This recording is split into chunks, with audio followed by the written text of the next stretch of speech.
नवीन पनवेलमध्ये आज rotary club आयोजित दिव्यांग जनजागृती रॅलीमध्ये एक हृदयस्पर्शी आणि कौतुकास्पद उपक्रम पाहायला मिळाला। रॅलीत सहभागी झालेल्या दिव्यांग मुलामुलींना विशेष प्रोत्साहन देण्यासाठी पनवेल शहर वाहतूक शाखेच्या वरिष्ठ पोलीस निरीक्षक औदुंबर पाटील यांच्या मार्गदर्शनाखाली वाहतूक विभागाने सुंदर योगदान दिलं।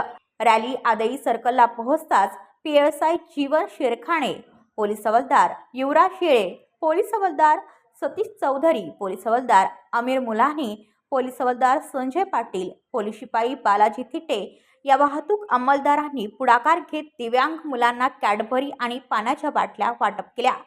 या छोट्याशा पण मनाला भिडणाऱ्या उपक्रमामुळे मुलांच्या चेहऱ्यावर आनंद फुलला, तर सभोवतालच्या लोकांमध्ये पोलीस नागरिक स्नेहाचे सुंदर चित्र अनुभवायला मिळाले। दिव्यांग मुलांमध्ये निर्माण झालेली उत्सुकता, आपुलकी आणि आनंद पाहून हा उपक्रम सर्वदूर कौतुकास्पद ठरला आहे। ब्युरो रिपोर्ट पनवेल वार्ता न्यूज। आपल्या परिसरातील बातम्या आमच्यापर्यंत पोहोचवण्यासाठी स्क्रीनवर दिलेल्या क्रमांकावर संपर्क साधू शकता।